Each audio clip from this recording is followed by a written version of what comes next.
Some people ask the question, if God loves Muhammad so much, why let him have such a difficult beginning as an orphan? As in, why doesn't God allow him to have a natural beginning like everybody else, a father and a mother? When the Imam was asked this question, he replied, God wanted to ensure nobody protected and brought up Muhammad but himself. He wanted to oversee that the Prophet would not show obedience to anybody, even from his early life, except himself. Sometimes your parents may sway you one way or the other, even though his parents were loyal believers in God's message. The Imam said he wanted that God is the one who oversaw his development. Therefore you find from a young age, his father dies, then his mother dies, then after that what? After that his grandfather Abdul Muttalib looks after him. His grandfather dies within a couple of years. Then he is brought up by his uncle Abu Talib. His uncle Abu Talib acts as the backbone not only to him but to the message of the religion of Islam. That uncle Abu Talib preferred his nephew even above his sons. And his wife Fatima bint Asad was exactly the same. His wife Fatima bint Asad, when the Prophet buried her, he said, this is my mother. This is the lady who preferred me above her sons. This is the lady who used to clothe me and wash me and look after me. And she is the one who nourished me. You notice that these were the two who looked after him. And that's why the Prophet from a young age, there is a certain question that is asked. What do we know about him before the age of 40? Because in a few moments, we'll look at him from after the age of 40. But before the age of 40, if you were to ask many Muslims, tell us about your Prophet before the age of 40, many are unaware of his biography. You notice that before the age of 40, when Abu Talib was bringing up, Abu Talib, the Prophet would latch onto him everywhere. To the extent that Abu Talib himself narrates, one day I was about to leave for Syria on a commercial expedition. The young Muhammad was only 12, he latched onto me as I was leaving. When he latched onto me, it hurt me that this my nephew is an orphan. Let me take him with me. The narration states that he took him towards Syria. On the way towards Syria, they walked past a monastery. The monk, when he sees these people coming, they say to him, we are coming here to reside for the night. The monk looks at them, what does he say? The monk says to Abu Talib, all of you can come and are welcome to eat what you want to eat. But Abu Talib, I want to ask you a question. He said, what is it? He said, you know that young man was walking alongside you. Bring him tomorrow with you as well. Abu Talib said, very well, I'll bring him tomorrow. The next day when Abu Talib came, he looked at him and he said to him, where's the young man? That young man who was walking alongside you? He said, my nephew. He said, yes. He said, he's just over there. He said, call him towards me. At the age of 12, and this is one of our proofs within Islamic theology, that from a young age he was already inspired with the knowledge of God and the knowledge of his mission. At the age of 40, it's not that he became a prophet, it's that he was now told to announce his prophethood.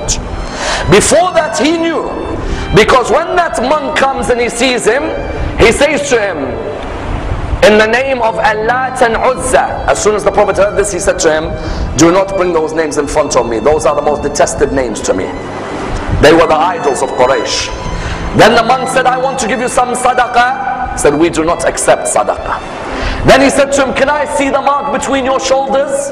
He allowed him to see the mark between the shoulders. He looked at Abu Talib. He said, Abu Talib, if you did not know already, because Abu Talib is already knowing, if you did not know already, then know that this young man is what? Know that this young man is the prophet who Jesus spoke about and who Moses spoke about. And beware of the enemies that he's going to face. And he at that moment said to him, Abu Talib said, how did you know? He said, forget these signs. When you were walking and Muhammad was next to you, I saw every tree bow down after Muhammad left it. Therefore, what do you have? You have from a young age at the age of 12. But even after the age of 12, there is this innate love for justice and removal of oppression. In which way? One of the greatest incidents in his young age was at the age of 20. And years later, he would always refer back to this. At the age of 20, he refers to when he joined and formed a group called Hilful Fudul. Hilf al-Fudul, what was it? In Arabia, many people would come for the markets. When they'd come from the markets, they'd come from outside the market area. When they'd come from outside the market area, the narration states, they'd come from outside the market area and they'd bring their goods and the people of Arabia would buy. One of these people came from Banu Zubayd, or some say Banu Zabid. He came to sell some of his goods to Al-As ibn Wa'il, the father of Amr. When he sold his goods, he said to the father of Amr, he said, Al-As, give me my money.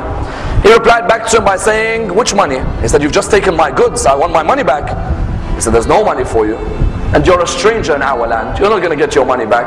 And I'm one of the aristocrats of Arabia, so you might as well forget about it. This person, what did he do? He was so enraged, he went on one of the mountains in Arabia and he said, O people of Arabia, I have come as a stranger to your land and I have been involved in a business transaction and none of you have sought to help me when this man has taken my rights. At least one of you speak up. A 20-year-old called Muhammad speaks up for him. He gets up and he says, it is unjust for us to be like this with a person who is a guest in our location.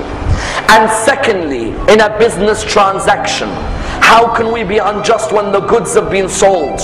Let us form a league which looks after the rights of business employees, and let us form a league which protects transactions within the Arabian state. How old was he? Remember, he wasn't old, he was 20.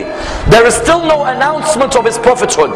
But from that young age, the first sign people noticed of him, a man who speaks out against injustice. We in 2011, the first example we take of him, how many of us speak out against injustice, be the injustice against Muslims or non-Muslims? Our Prophet didn't look at that man and say, well, that man is not a Muslim, so I'm not going to speak up what's right. Whenever we see any oppression anywhere in the world, we must speak out against that oppression. Because our Prophet from his young age taught us this. This is number one. Number two, not only at the age of 20 did he achieve this, later on he achieved two attributes which the Arabs would honor him for. They gave him the title As-Sadiq and Al-Amin, the truthful and the trustworthy.